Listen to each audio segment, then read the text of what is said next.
Bismillahirrahmanirrahim. Assalamualaikum warahmatullahi wabarakatuh.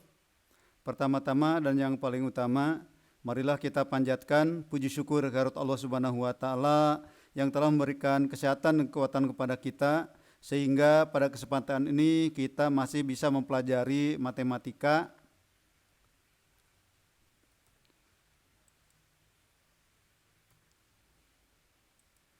dengan materi sudut-sudut berelasi di kuadran ketiga dalam trigonometri. Salawat dan salam kita haturkan kepada Nabi Muhammad SAW beserta keluarganya, para sahabatnya dan umatnya sampai ke akhir zaman.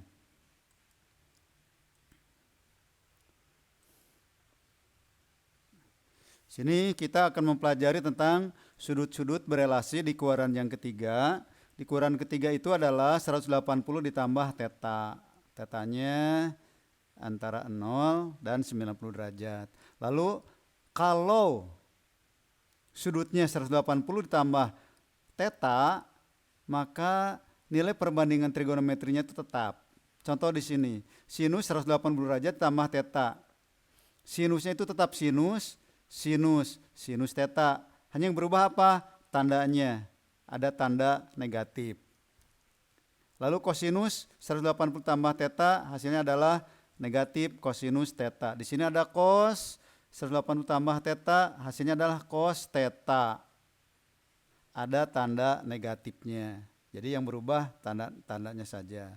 Sementara untuk tangan hasilnya tetap tangan 180 tambah theta hasilnya tangan theta dan seterusnya. Silakan dipelajari.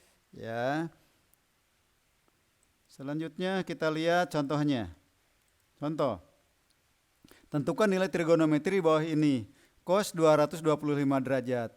Nah, kita 225 derajat itu ada di mana? Di kuadran 1, 2, 3 atau 4. Maka perhatikan tabel atau perhatikan diagram di samping ini. Di kuadran 1 antara 0 dan 90 derajat. Kuadran 2 antara 90 dan 180 derajat. Kuadran 3 antara 180 derajat dan 270 derajat. Kuadran 4 antara 270 derajat dan 360 derajat. Lalu sekarang lihat 225 ada di mana? Ada di kuadran berapa? Kuadran 3 ya. Nah, maka penyelesaiannya gunakan rumus yang ada di kuadran 3. Kita jawab, cos 225 derajat adanya di kuadran 3, gunakan rumus yang tadi. Cos 225 derajat sama dengan kosinus. 180 ditambah berapa? Biar jadi 225 derajat. Maka penambahannya adalah 45 derajat. Jadi kosinus 225 derajat sama dengan kosinus 180 derajat ditambah 45 derajat.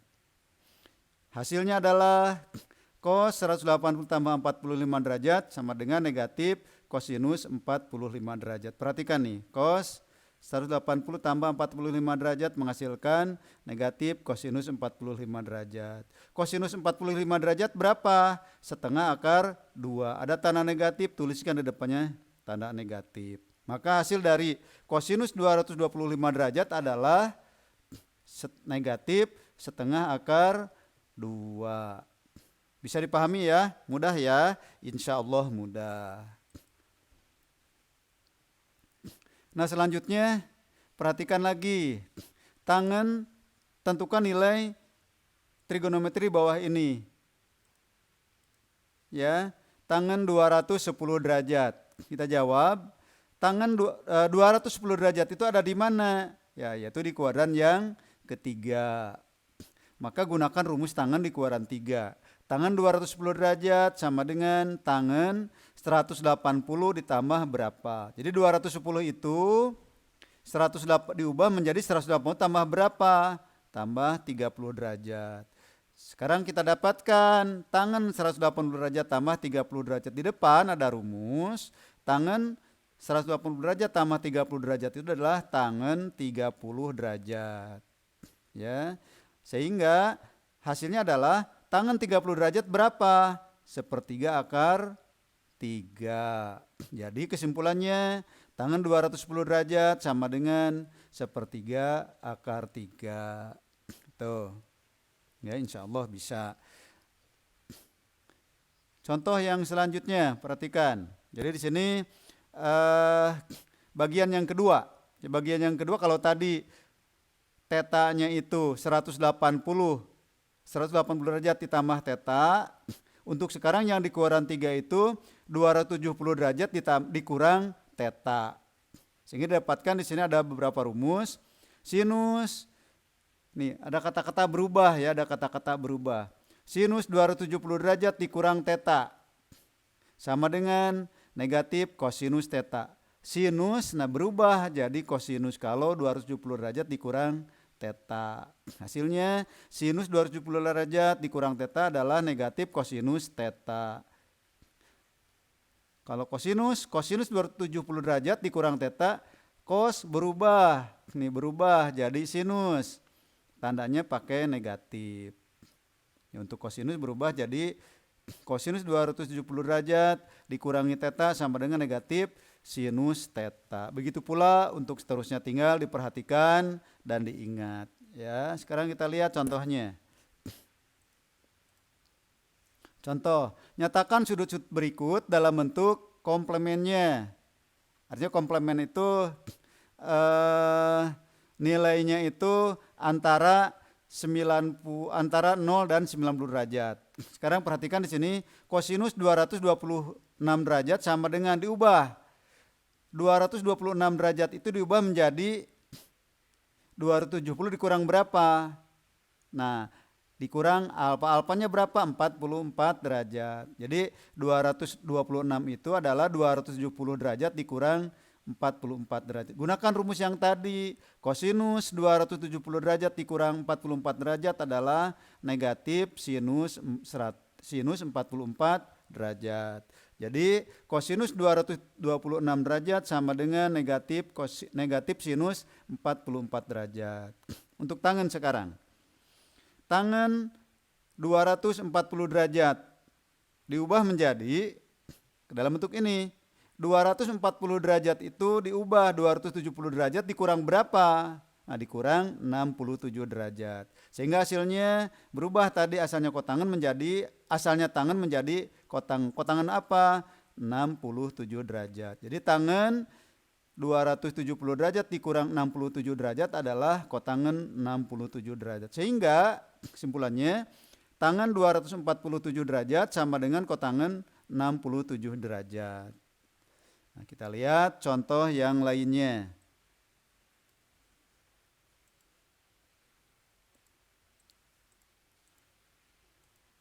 Nah, perhatikan di sini. Tentukan nilai sinus, kosinus dan tangen dari sudut 240 derajat. Perhatikan sinus 240 derajat. Nah, 240 derajat itu diubah menjadi 270 derajat dikurang berapa? Dikurang 30 derajat. Kalau ini 270 derajat dikurang, maka sinusnya berubah menjadi kosinus. Dengan di depannya ada tanda negatif. Jadi negatif cos 30 derajat. Jadi sinus 270 derajat dikurangi 30 derajat adalah negatif kosinus 30 derajat. Sehingga cari kosinus 30 derajat berapa? Berapa kosinus 30 derajat? Yaitu setengah akar 3. Di depannya ada tanda negatif, tuliskan tanda negatif. Sehingga sinus 270 derajat sama dengan negatif setengah akar 3. Selanjutnya, kosinus 240 derajat berarti sama dengan kosinus 270 derajat dikurang berapa biar jadi 240 derajat dikurang 30 derajat. Sama dengan negatif sinus 30 derajat. Jadi kalau 270 derajat dikurang 30 derajat, kosnya itu berubah, asalnya kos menjadi sinus. Ya, pakai tanda negatif di depannya. Sinus 30 derajat berapa? Negatif setengah. Dipahami ya? Jadi kesimpulannya kosinus 240 derajat sama dengan negatif setengah. Selanjutnya tangan 240 derajat sama dengan tangan, 270 derajat dikurang berapa biar jadi 240 derajat? dikurang 30 derajat. Nah, rumusnya adalah tangen 270 derajat dikurang 30 derajat adalah kotangen 30 derajat. Cari kotangen 30 derajat berapa? Akar 3. Ya.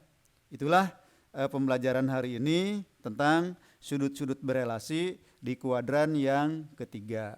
Mudah-mudahan dengan beberapa contoh yang tadi saya sampaikan bisa dipahami oleh para siswa, ya. Itu saja. Mudah-mudahan yang kita pelajari ada manfaatnya, diberi kemudahan oleh Allah Subhanahu wa taala, sehat dan sukses selalu. Billahi taufik wal hidayah. Assalamualaikum warahmatullahi wabarakatuh.